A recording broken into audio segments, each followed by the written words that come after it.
estimated that 2/3 of the Earth's surface is water, so abundant it is everywhere.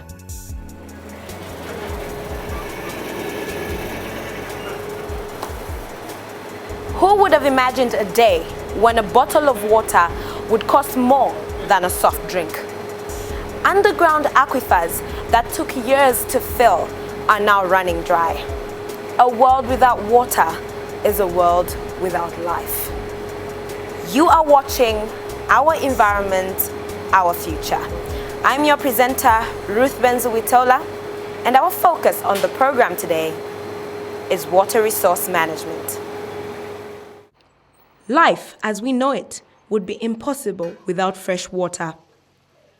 In Zambia, the major sources of water include lakes, rivers, and underground aquifers. As a limited resource, fresh water is under immense threat from such activities as pollution and over-extraction because of the ever-growing demand. Challenge ya manzi ni kuluma ningi amene boma ifuniko langa napo. Vantu manzi yabwera na 04. So ijana eve ni riski kuli vantu amene tapa manzi usiku. Manzi yafunika ngalachi available every time amene funiko using ali. Pakutapa menshi koma wachela 04. So this time amenshi na yakali. So batufakireko manzi since wakomboka 21 hours. Manzi yavuta. So hapa nikaenda kunyumba koja na choka kunyumba 04:30. Na choka kunyumba manzi kulibe. Manyo nzambo samba chani. Nkhani ya manzi kuchipata overspill ni yovuta. Ija area yose yakabanana manzi ni yovuta. Mwina tizankhala na manzi mwina kuchoka kuseni mwina mkhala na manzi 1 hour chabe. If we have got water shortages, it will now make people to resort themselves into now start taking water from wells, which will now expose us highly to contagious diseases. Kuchane chengera zichizibwera kuno kuwasha ndikuvuta kwa ndalama. Lusaka inankhala like bamene bankhala mugwino muno mkomboni ni ba landlord. Ngati nwe tenant wina 5 kwacha sunga kwanso tapira manzi na kutapira kuti ugulemo soti na derero jesere bana. Ndrama nkhala ni ngono na mabini yonse titaisa ni ndrama. So kuna tunapeza ko manzi anachoka pachimwala hapo paja ndiane timawashisako. Water is not only a need, it is in fact a human right. It was first recognized as a human right by the United Nations General Assembly and has gone on to be recognized by international law. Therefore, governments are obligated to ensure that their citizens have access to clean and safe water. In the water sector, we have NWASCO, which is National Water and Sanitation Council. We've got WAMA, which is the Water Resources Management Authority. We've got local authorities and various other partners, the local government, Ministry of Health. So normally what we do is we work with these stakeholders because for any information as we try to manage this resource or indeed any other resource in the environment, we cannot do it alone. We need all the partners. So to manage this water, we need to work with this.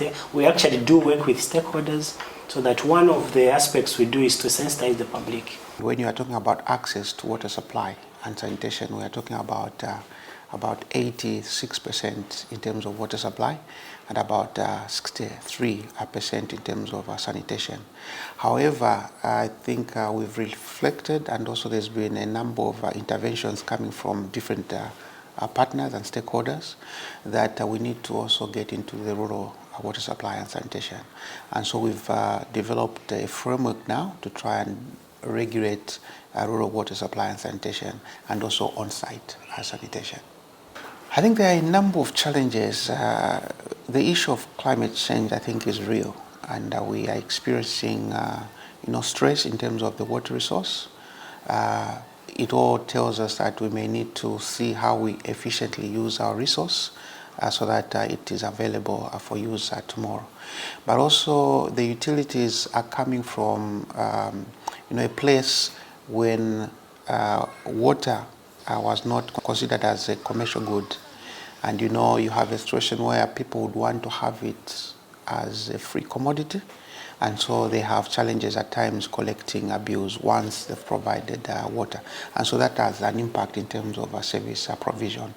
We also have the challenge in terms of I think people appreciating the value for water. You'd see that a number of people leave taps, just running, and what is called unaccounted for water is quite high. And that simply means that maybe we are not paying attention to the value of water. In fact, someone said water is the blue god. We should be looking at water as something that is valuable, and I think we should be able to conserve. So the other issue that we've seen is that I think we can use water more efficiently. There are areas where people don't have access, and then you find water flowing, water being used to wash cars, water that is treated. Again, that all shows that we may need to reflect in terms of how we consider water. The Zambian government is working towards fully realizing the human right to water. However, there are a number of challenges. It is very difficult to change the people's mindset, more so that everyone thinks Zambia has plenty of water. But that is not the case. How plenty is plenty, does anyone know? I don't think so. Yes, when we started the 1949 at independence, we were about 3.5 million people. Of course, then there was a lot of water, and no wonder the Act didn't even look at groundwater. But how many are we today? Most of us work in silos, especially from the government side. You find that planning authorities will work on their own, find an area, demarcate it into plots, 20 by 30. Then on the other hand, you see Minister of Agriculture identify an area, degazette it for being a forest, and create a farming block. The same with other planning authorities or entities. You find you have a piece of land which is supposed to be a recharge zone. It is turned into a hive of activity, construction, a shopping mall, or a multi-facility zone. So for water quality, what we have seen, I think even from the Zambia Environmental Management perspective, is water pollution. It reduces the available resource for use for various activities. The challenges that we face as a country with regard to groundwater is pollution itself. And by pollution, I mean contamination of the water, contamination of the resource. By contamination or pollution, we mean making it unfit for human consumption, or indeed unfit for other purposes that it is intended to be used. Even sometimes uncoordinated use and over-abstraction. You find that this resource is finite. It's not that we have this resource which cannot finish, no. The resource is limited. And when you look at our population, it is increasing every day. So sometimes if we abstract too much, maybe within a small space, there are a lot of housing units, so it can even be commercial, whatever, industrial. Each one has a borehole, and they over-abstract. By abstraction, I mean each one digs, and then you pump out. You may find that the resource will get little and little, such that at one point, even the walls might dry up. Over-abstraction, competing uses, unsustainable development, and pollution have one common factor, and that is human beings. Our economic growth and population increase have driven water demand for municipal supplies, industrial use, livestock, and irrigated agriculture. All this, coupled with pollution, has a number of effects on our environment. There is no food security or energy security without water security. So we need now to look at what are the impacts that our uncoordinated plans or land use have on the resource. What impact does the cutting of trees have on the resource? And what impact does the development and degeneration or degradation of the headwaters have on the resource? Water is used for various purposes, so including groundwater. Yeah. So if the water is contaminated or polluted, other than just the human beings getting sick, it will be unfit for other purposes. For instance, one of the purposes we use water is recreation. If we get that water and want to put in a swimming pool, it will be smelling because of the contamination. For instance, if it's contaminated with, it can be chemicals, it can be sewage, it will be unfit for not just for drinking, but for not fit for recreation. If you want to clean your house or whatever item at home, and then the water is smelling, it will not be fit for that purpose. If you want to wash your clothes and the water is contaminated, it will not be fit. So for any other purpose, that water will not be fit. Even for agriculture. That is why our experts in agriculture, they will tell us that no, you cannot use this water for agriculture because maybe it has too much chlorides or any other substances that may render it unfit to grow that particular type of crop. We are striving to implement the Water Resources Management Act itself. So you know how the law works is that first government or ministry gives you their policy, which is just outlining what they want to achieve, desires and goals. Then that is reduced to an act or legislation which is enacted by Parliament. But even then, you still need regulations to operationalize that piece of legislation. So it is now these regulations which will now talk about monitoring and enforcement and how you actually do the implementation. A good example is for the boreholes. The regulations spell out how you are going to apply for a new borehole and what is going to happen with the old existing boreholes and what are the distances between a borehole and a borehole or potential pollution sources and things like that. So that is the regulation. So when you look at the Water Resources Management Act, there were about 64 instances which required regulations to be promulgated, but these have since been reduced to 8. So the 3 new SIs that we released in March 2018 are just 3 out of the 8 that need to come out. But it's not to make people fear. The other SI would be basically to officially delineate Zambia's 6 catchments so that they are enshrined in the law. Then the other one would talk to establishing the catchment councils, sub-catchment councils, and the water users. So those are the things that we are doing to actually operationalize and manage. But I want to emphasize on the water users.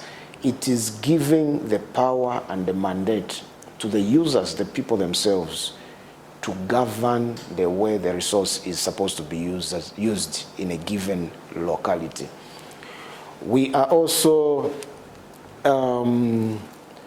working with various government departments to bring to the fore the idea that water should be treated as management of water as the basis of running business or our economy.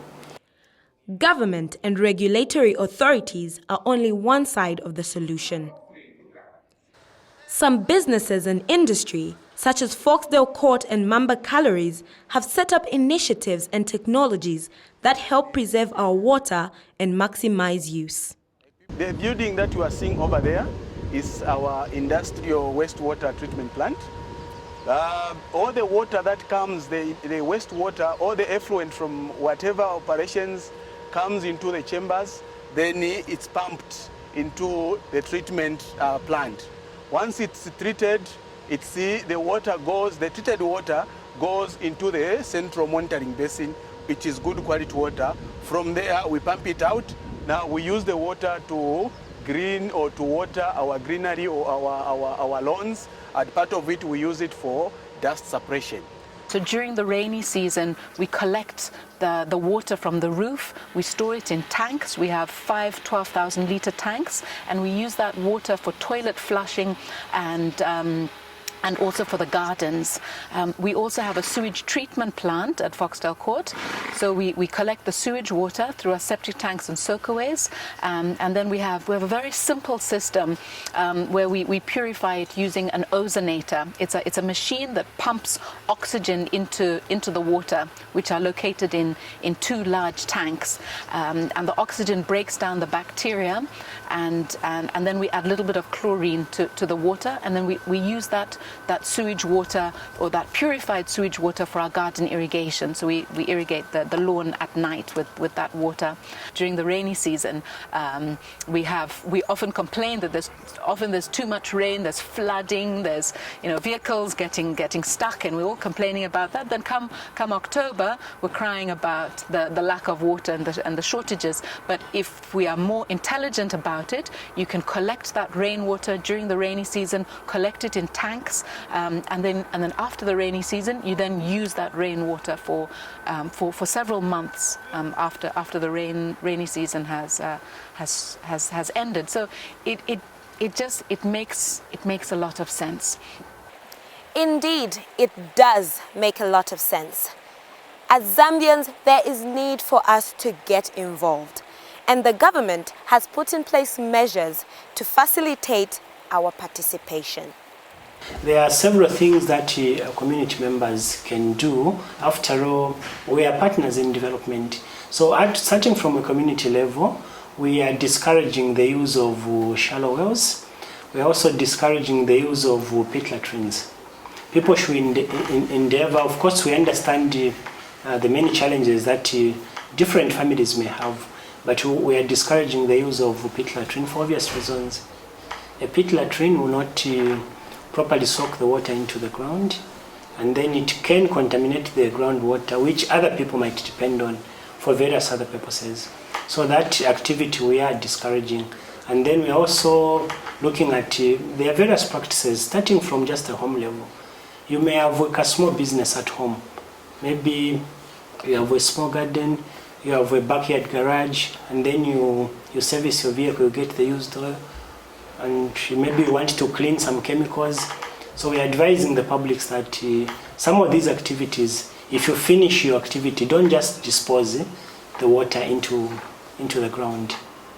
You must ensure that you get permission from either the local authorities, from Zema, or indeed the other regulators like WAMA and WASCO for advice. So just that advice will help a lot. If you have a challenge on how you can dispose a certain maybe washings, processed water, maybe at a small scale, we invite the public to come to these regulators so that they advise you on how it can be safely disposed. But because if you don't safely dispose, it means you contaminate the same groundwater that you need for other important purposes. It is also the issue of sensitization and lobbying or talking to them to be part of these water use associations once they are formed. Because these associations will operate at that lower level, at the community level. So when these associations are formed, people should be encouraged to come. The beauty with WAMA is we are even recognizing indigenous knowledge. Even in these new groundwater regulations, people who use divine methods to locate where groundwater is have been included. People who have experience in drilling these wells or boreholes using traditional methods and rudimentary technologies are also recognized, and we are going to certify them.